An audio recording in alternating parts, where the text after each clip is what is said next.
Hey folks, today I'm going to do a little kind of a follow-up to the Fusion 10 millimeter that I did like an unboxing on a couple of weeks ago. And I'm going to roll in some footage here that you're watching me shooting the gun. I had a couple of failures out of the gun, but it wasn't failures from magazines. It wasn't failures from ammunition. It wasn't exactly a failure at all from the gun itself. The failures were caused from this old school slide stop that they use on here. And I'll show you here in a little bit. I'll zoom in and kind of show you what I did to correct that.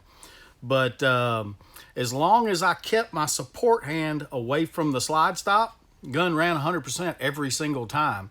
As you can see, my buddy here, he's not real used to shooting 1911s, much less 1911 with one of those old school slide stops on it. And just about every time he would shoot it, the slide would lock to the rear. That was the failure I was getting. Every time I would shoot, the slide would lock to the rear because my left support hand was pushing up on the slide stop. So that's pretty much what was going on. As long as I kept my hand away from the slide stop, it worked just fine. I shot it one-handed, had him shoot it one-handed. I shot it where I corrected my grip, pulled my support hand down, and the gun ran 100%. So I modified the slide stop, and I'm going to take it back out and see if that works. I will say, accuracy-wise, the gun was extremely accurate. I was able to shoot at 7 yards. I was shooting quarter to silver dollar size groups with remanufactured ammo.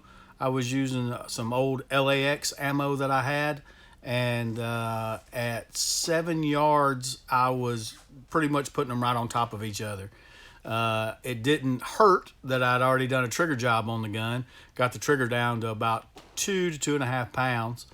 But the one thing that kept bugging me the whole day was that dadgum slide stop.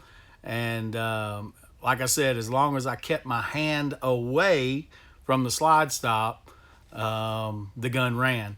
But as soon as I let my weak hand drift back up, I would wind up hitting that slide stop and it would lock the slide open.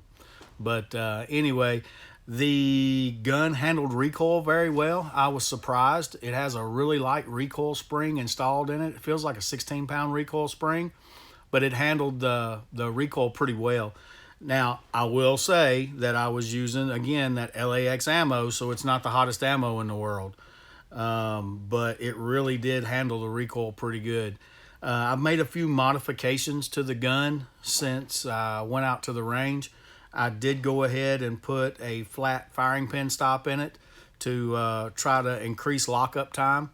And I modified the slide stop on it to make it resemble more of a GI style slide stop. But I'll let you watch the rest of this video right here. This B footage, me and my buddy shooting.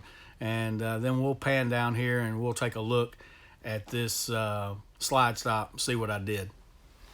All right, I'm going to tell you what I did to the slide stop and kind of show you if you can kind of visualize it. This is a slide stop that's in the gun. All right, it is the factory slide stop. I have modified it, though, to look like this. It looks more like a GI style slide stop now. Now, it had an extension that protruded from the bottom and came down to about right here. All right, so it extended back toward the rear of the gun. It was also quite a bit wider. It came out to about the thickness of that punch right there. So it was about that wide, and it hung back about that far. So it was an extended slide stop. The theory behind it is you can, with your firing thumb, you can reach forward, and since it's extended, you can hit that slide stop and drop the slide. That's an old school thing that used to be used back in the day, and not many people use it anymore.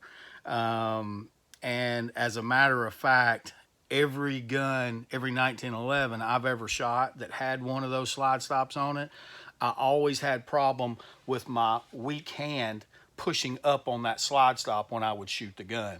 So when I would shoot the gun, my weak hand would push up on that slide stop and cause the slide to lock open. So I have to modify, if I have a slide stop like that on one of my guns, I have to modify my grip and bring my hand down. And y'all know me, I do not like modifying my grip because the grip that I've developed over the years works for me. And what I did was I cut this off flush with the back, and I trimmed it down so it's not as thick. I went ahead and contoured it, beveled the edges, and I re-blued it. And it actually turned out pretty good. It almost looks factory, doesn't it? But I installed that in the gun. Let me put it in the gun here, and I'll show you what I'm talking about. Once it's in the gun, my non-dominant hand no longer has a problem with hitting the slide stop and locking the gun open. Now, I haven't shot it since I did that, and I will probably take it out real soon and shoot it.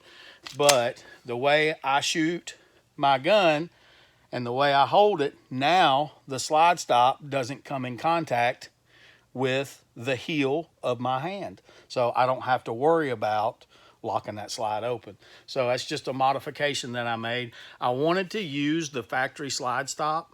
Once I went over the gun, the frame, the slide, the barrel, the slide stop, the grip safety, the mainspring housing, everything is stamped with the same numbers. So obviously all these parts were assembled together, and they're not just parts bin parts. They were all fit to this gun. So I wanted to keep the original slide stop in the gun, and if I could modify it, I wanted to modify it. So that's what I did. I modified the slide stop. Now, I know during the videos you saw several stoppages.